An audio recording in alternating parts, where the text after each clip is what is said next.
What up, YouTube? Well, today we are gonna put in the combo Damon Motorsports motor mounts combo onto the Speed 3. Basically, I got the passenger side motor mount and the transmission side. I've never had all three. I've had the passenger side motor mount once, but I sold it because I was talking my car out, and now I'm buying it again. So let's go outside. We're gonna do the passenger side motor mount today. I don't think I'll have time for the transmission mount, but yeah. So let's go outside and show you. Okay, so I have it pre-assembled already. You'll just go to the Damon website, and it will tell you all about how to install it and stuff, on writing and stuff. I already did a video on this passenger side motor mount. You can go see that. It's not the greatest tutorial, but it's something, I guess. I already have it assembled, so yeah.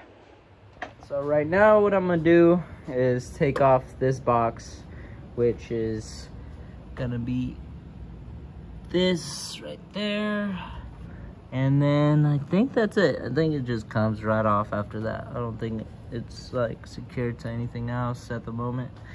So yeah, let's take that off real quick. Okay, so we took this little screw out right here. There's another one that goes to the motor mount, but because I have a stock one, I didn't put that one on. So we put this to the side. Now I'm taking off this ground wire right here, so let's do that. And then after we take the ground wire off, I'm gonna take these two 14 mil bolts off, and then the actual ones that are connected to the frame. So I used a 10 mil to take the ground off. Now I'm using a 17 mil and a breaker bar to take off the two bolts that are connected to the motor itself.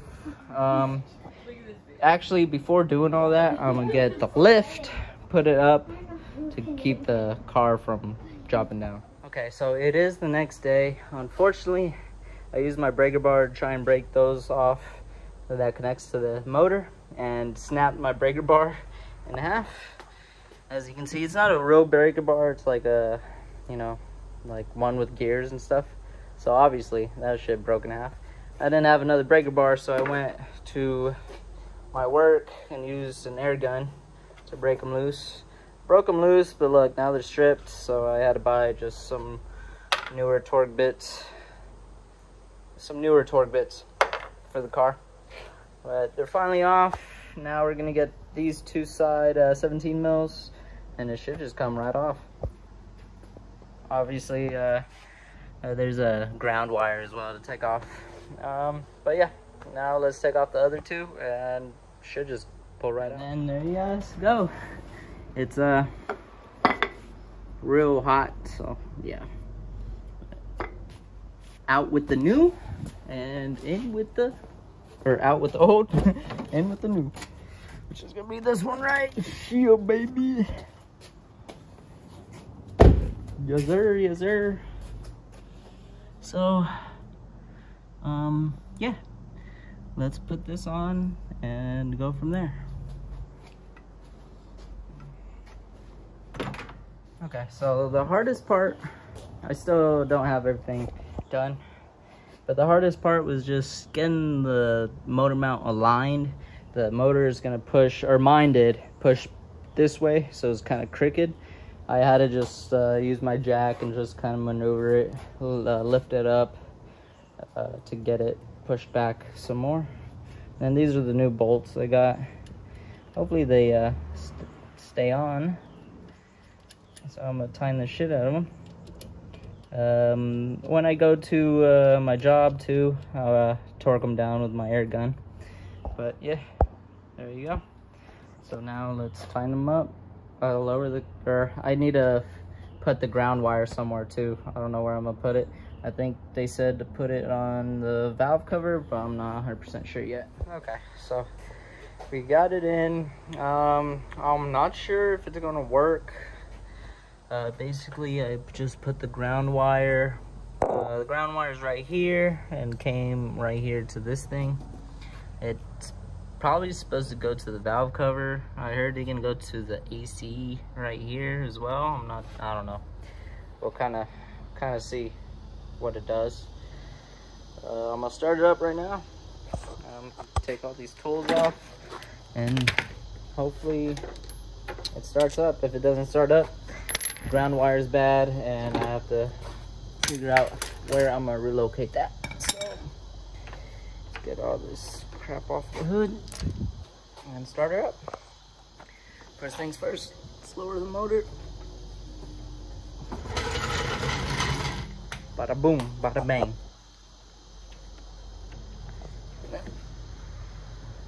It's not really hitting it too bad. Okay.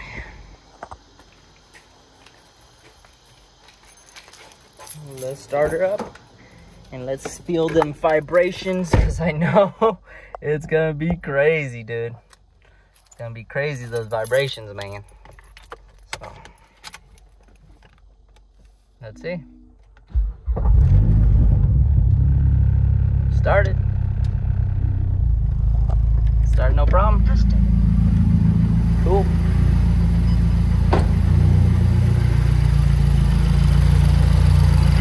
Cool. I go take it out for a test drive. I'll put everything back up, let it idle for a bit. So yeah, sitting in here, I can feel a little different on the vibrations.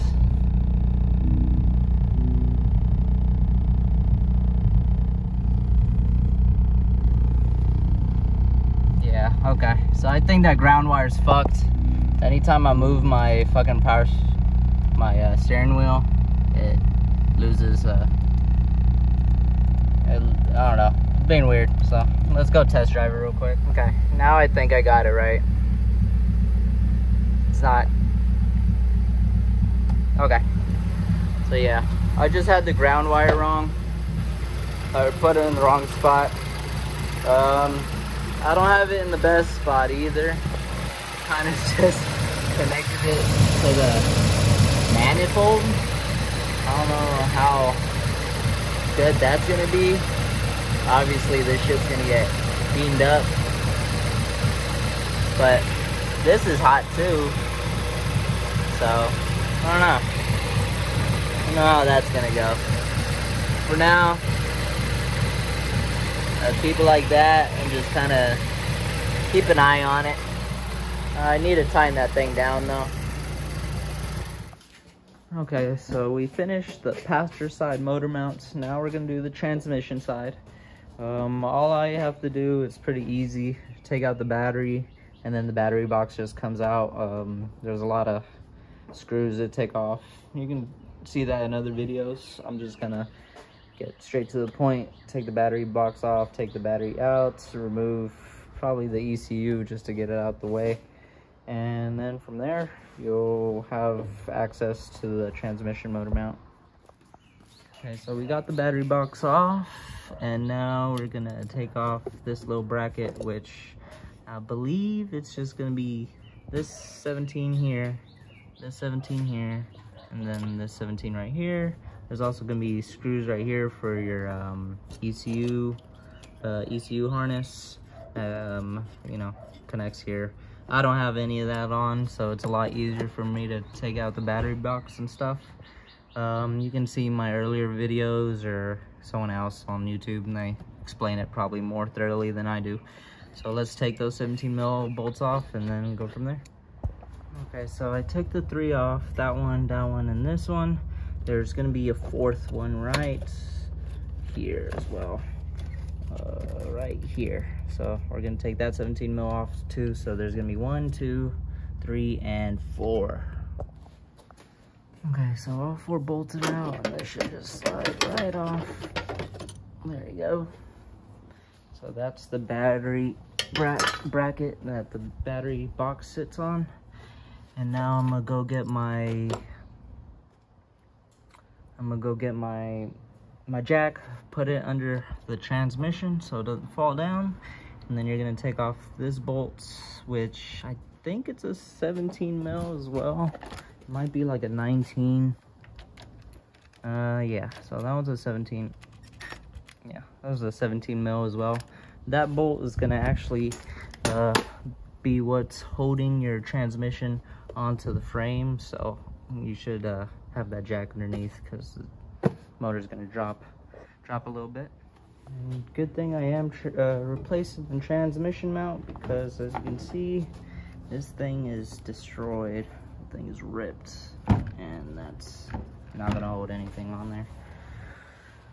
So now once that is done, we're gonna have 3 more bolts.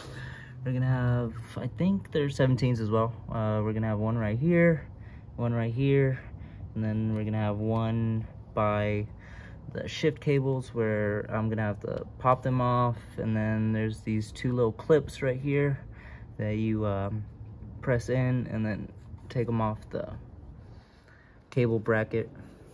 And then from there you can take off that other 17 mil. Honestly, what was giving me trouble was this one down here. Basically I'm using my breaker bar as the jack stand, so that's why I can't just yank that thing off and keep it underneath to hold this thing on, because obvious reasons I'm not gonna be able to get that to stick back. But after you get those 3 done, you just pull this bad baby off, which is hot. Throw that right there, and now we will get motor mount from the box. We already have everything pre-assembled, so it's a little easy. You just kind of put it in here, get the bracket in right there. Boom, done, son.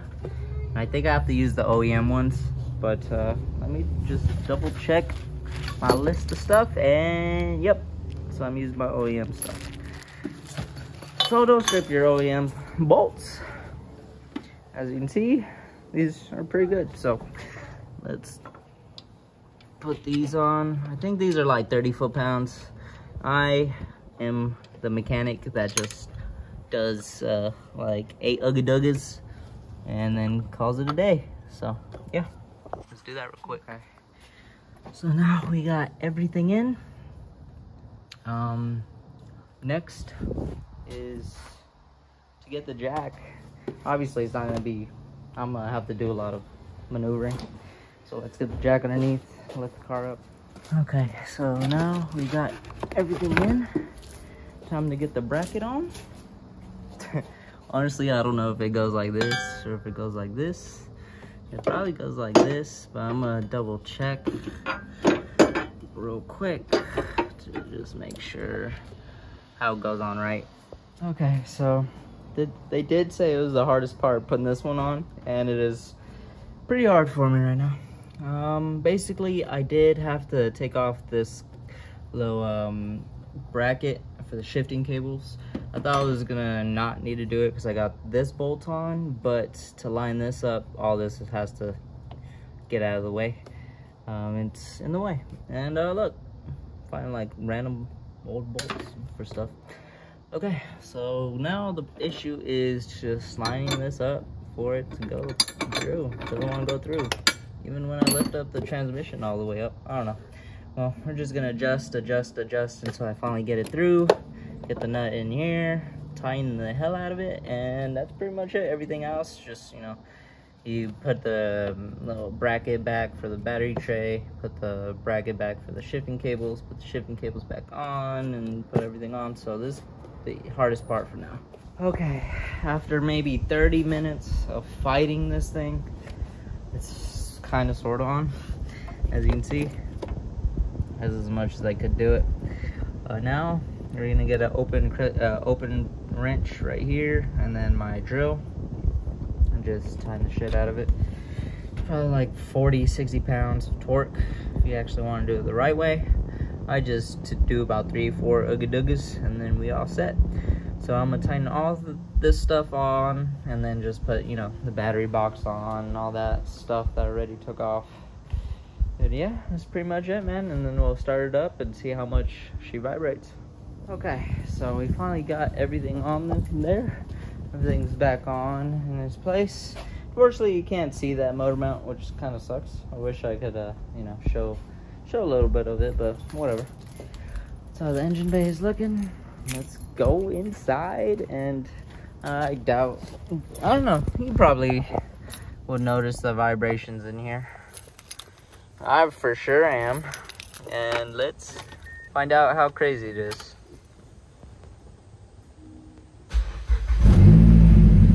And not that bad, honestly.